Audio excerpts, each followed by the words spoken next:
All right, Kira, thanks so much for doing this. My first question to you is tell the audience, just a little bit about yourself and how you got started in the mental health community. Yes. Ooh, I think that that can be a long response, but I'm gonna make it short, okay? So Yeah. I actually went to school to be a veterinarian just because I love animals. And then I quickly found out that that was just not my calling. And so I had a situation with a young boy, and that's when I learned about social work. So I changed my major literally at the end of like my junior year to social work. And then ever since then, I got my master's in social work. Then I just finished, I got my doctorate in psychology, January of 2025. So, yeah, so I have just been, I just got started because of that young boy. So, hmm Yeah, well, congratulations.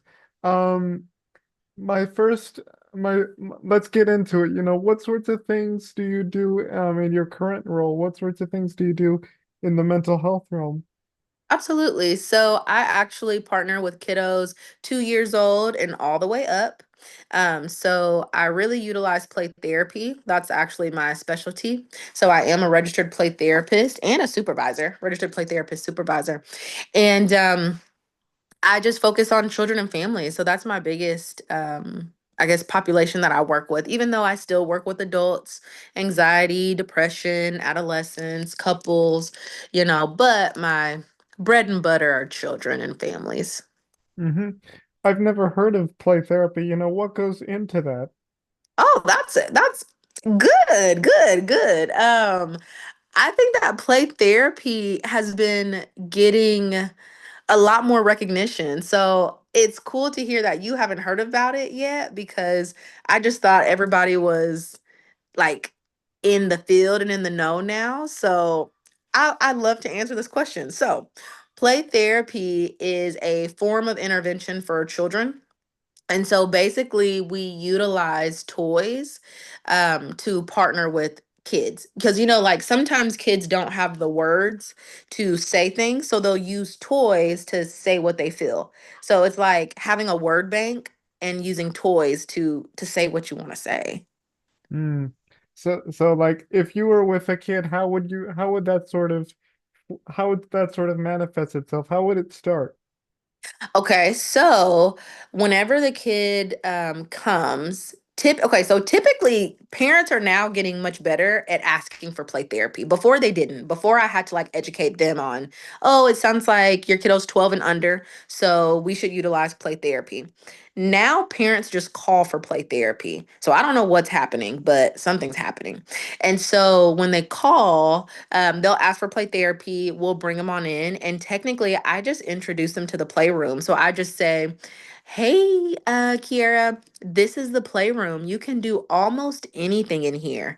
And the way that they play is the way that I know what needs to be worked on, what concerns they may have, what goals they may have. I just really partner with the child to be there and give them unconditional positive regard. hmm What sorts of modalities, go into play therapy? What sorts of, because I'm really, again, this is new to me and I'm so curious about it. Yeah. Well, first off, you are asking an excellent question with even the modalities because you are spot on because there are different types of play therapy that can be utilized. And so this is the first time I've actually had somebody ask me that. So yeah, I do child-centered play therapy. Okay. So with that, it's almost connected to like person-centered therapy.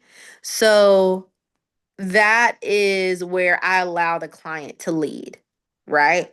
So that's what child centered play therapy is. However, there's a ton of other different types of play therapy. Like there's Adlerian, which is more so directive therapy. There's sand tray therapy. There's music therapy. Like all of that can actually go under play therapy. Hmm. Like how are those play therapy similar and how are they sort of different in their own way? Because Yeah.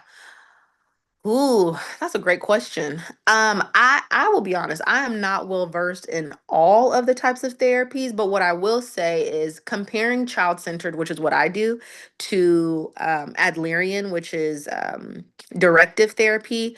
One of them, which is child-centered, allows the kiddo to lead, so I let them decide what they want to play with. I just reflect their thoughts, emotions, and behaviors. Um, I just create a safe space for them. Adlerian, which is directive, you still create a safe space.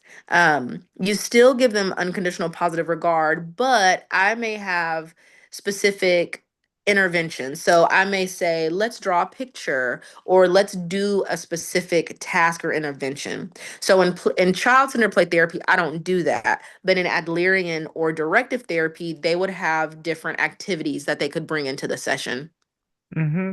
And like, do the parents themselves, are they a part of what's going on with a child sort in play therapy? Like, because It. oftentimes, when working with children, the parent oftentimes is kind of involved as a facilitator, as a collaborator in a way. Mm-hmm. Mm-hmm. You're absolutely so you're spot on.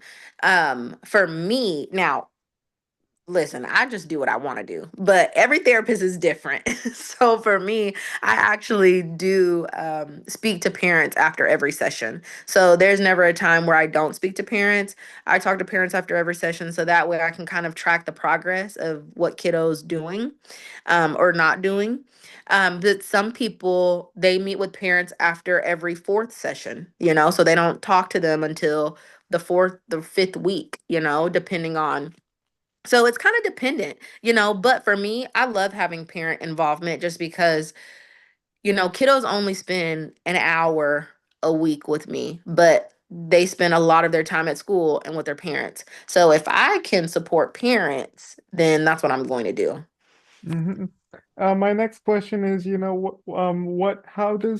how can sort of play therapy, determine not just a child's sort of development understanding, but, but like progress towards, you know, um, I guess, you, you know, having the development necessary to be, because oftentimes, you know, when you're a young child, it needs development and all that kind of stuff. So what's your Mm. response to that?